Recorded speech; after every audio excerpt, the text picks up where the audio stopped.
VGN 上次推出游戏耳机还是23年底的海妖 V1， 99元超低价，表现平平也没了后文。时隔2年，VGN 再次掏出新的森魔游戏耳机周听系列，不仅深度合作天霸，还与三角洲头部游戏博主林树联合特调音效，搭配独特基站底座设计，配合原创外观。这么方面还搭载了53毫米铝箔砂金单元 Pro Max 版本，仅售399，里里外外都是洗心革面的样子。那么本期视频就来详细聊聊 VGN 沉寂2年之后交出的答卷究竟表现怎样。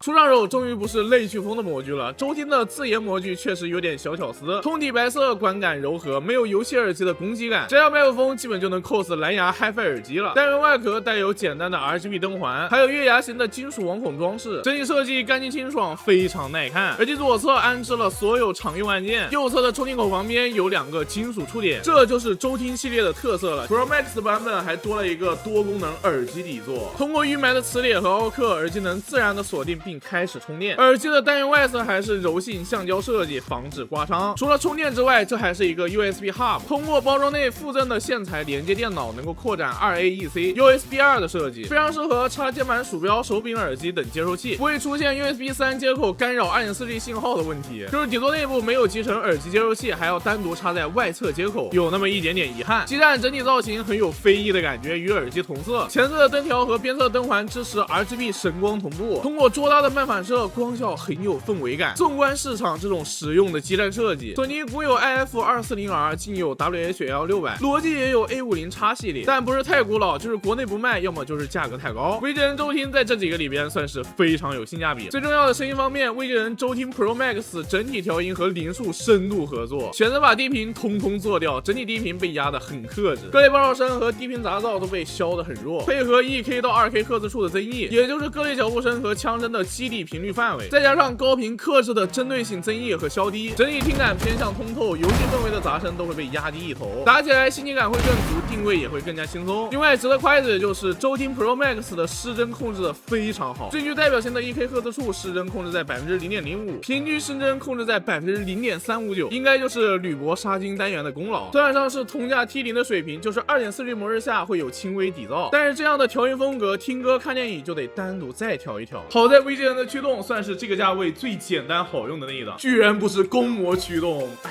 ，VGN 你真的变了。那么接下来来到云视频环节。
让我与你握别，再轻轻抽出。麦克风方面，周听不仅有单独的外置麦克风，在你日常使用想当个蓝牙耳机带出门时，也有内置麦克风可以临时顶一顶。麦克风智能降噪之类的基本功能也都是基操。那么接下来麦克风实录 ，Hello， 这里是 VGN 周听 Pro Max 麦克风实测，1到5分，请给出你的评价。Hello，这里是微智能周听 Pro Max 的内置麦克风实测，1到5分，请给出你的评价。周听的头梁采用分体式海绵设计，能很好的分担压力，丝膜给的调整角度余度很足，两边的耳罩海绵也非常扎实，耳机的耳罩表皮也是喜闻乐见的蛋白皮，结合317克的耳机重量，戴着还是很舒服的。那么最后拆开耳机，我们可以看到一块带有3C 认证的2000毫安时大电池，在3个州游戏音量100%的总裁突破时，首先开灯状态下，系统音量50%的情况，耳机的主板电流最大在117毫安左右，满电续航在17小时左右。系统音量100%的情况下，耳机主板的最大电流在130毫安左右，保守满电续航在15.3小时左右。那么关灯下的续航表现就好很多了。系统音量50%的情况下，耳机主板最大电流在25毫安左右，满电续航在80小时左右。那么系统音量100%的情况下，耳机主板的最大电流在32毫安左右，保守满电续航大概在62.5小时左右。实际使用不会一直都是激烈场景，续航成绩应该只好不差。可以看到灯光对于续航具有毁灭性打击，关灯场景下耳机的续航表现就非常优秀。如果不是特别在意灯光效果，也可以考虑关灯使用。那么总的来说，399就能拿下 Pro Max 的版本，自研的模具加上特色的基站设计，还有非常适合390州的零数特调。如果想买个各方面不错的耳机直奔航天，微智能周听 Pro Max 还是非常不错的。那么好的，我是第4，如果影视频对你有所帮助的话，请别忘了点赞、收藏、加关注，拜托了，支持对我非常重要。咱们下视频不见不散，拜拜。